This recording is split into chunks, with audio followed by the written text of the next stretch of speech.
We're gonna mount a tire on a wheel at home, not using any tools, okay? Now, this wheel needs a valve stem. We're gonna put the valve stem in.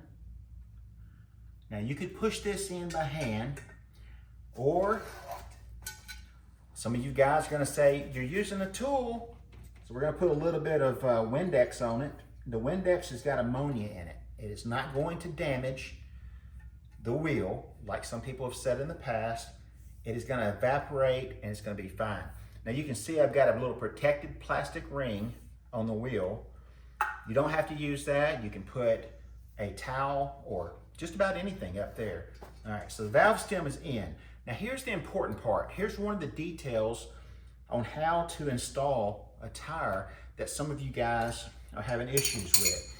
All right, so we're back to this protectant ring. Now these come with these wheels. You don't need this. This is for shipping so the wheel won't get damaged. But as you can see, it's a perfect fit around the wheel. It's fitting just like the tire bead wheel, okay? So you can't push it on like this. It has to go on this way. This is the drop center of the wheel, the deepest point of the inside of your wheel. That's called a drop center, okay? In order to get a tire on, the bead has to go into the drop center portion of the tire, which makes it big enough to flop over the other side. But when you start to air it up and the beads pop out and get locked into the bead channel, it's not gonna come off. That is how a tire goes on. Now, let me show you how easy it is to put a tire on. Back to the Windex. You can use windshield wiper fluid if you're stuck out on the side of the road and you need to do this. But this video is to show you that if you buy custom wheels off the internet, you buy your tires off the internet, which is also common now, and you got just a little bit of extra time, you can save yourself 150 bucks and install them yourself. All right, now that I've told you what the drop center of the wheel was and how this plastic ring goes on super easy when you do the drop center, now we're gonna do a tire. All right, so you have preferences. I've got Windex, I can spray on the tire, which gives it a nice slippery surface. It's got ammonia in it, which helps it dry. I've also got dishwashing detergent. Put a little bit of dishwashing detergent on there. It also evaporates pretty good and gives it a nice slippery surface. Just don't never use motor oil or anything like that. That's not gonna work good for you. All right, so now that we've got the tire lubed up, these tires have dots on them. This dot right here goes to the front, all right, of most quality tires. That dot goes to the front. That's the high spot of the wheel, or that's the high or the heavy spot of the tire. Where the valve stem is usually drilled is the heavy spot of the wheel. So they drill a hole there, makes the wheel lighter, in most cases, depending on your wheel. All right, so now that we've got this thing lubed up on both sides, I did that already. All right, we're going to go ahead and slide this on. All right, we're gonna put the dot to the top. I'm gonna do it with just my upper body strength, not my weight, because y'all tell me too many times, well, if I weighed 400 pounds, I'd put it on too. There we go. It was simple, just as easy as it could be. All right, so now this is the tough part to do with your body.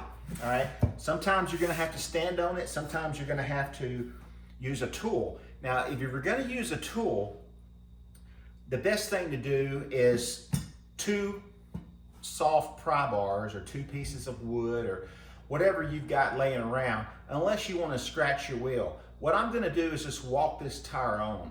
All right, I use my upper body strength to get the first bead on, but now what I'm trying to do is push on the tire and get this bead into the drop center portion of the wheel and walk it on at the same time. The other way to get it in the drop center is to put a bar on it and push down on the bar so that this bead will slide into that drop center cavity. That is the thing that keeps you from getting it on. Got to have it in the drop center. So it doesn't have to be a whole lot of strength, just pushing down just like that right there. it's already in the drop center of the wheel.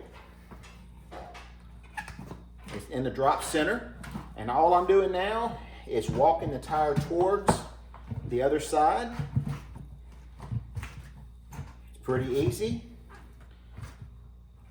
I've had people comment, well, he's gonna break his neck. It's not worth it. Guys, if this right here is gonna make you break your neck, you better go ahead and take your tire to the tire shop. All right, there we go. That was pretty darn easy. We're about 1 inch off on our valve stem.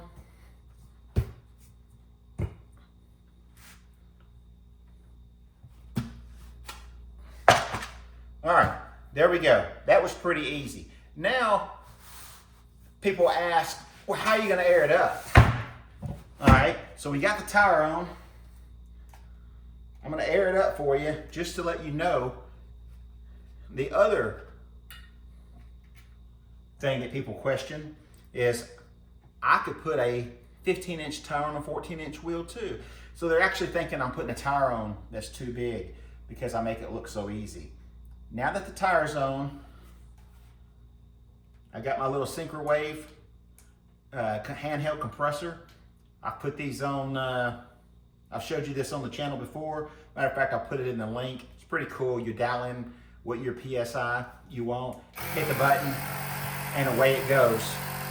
It automatically stops when it gets to that certain PSI. So now, if you're having trouble with it airing up, if you would stand the tire up and bounce it, hit it like that.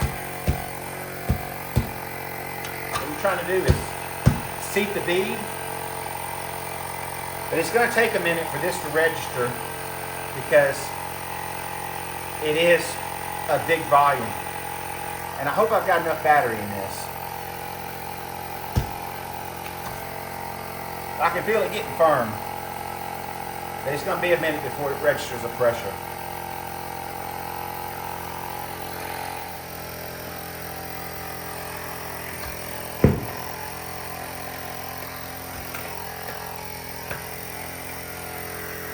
I just heard it pop.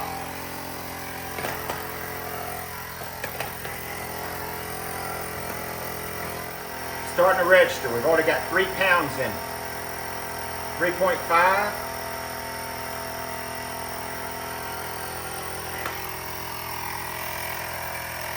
£4.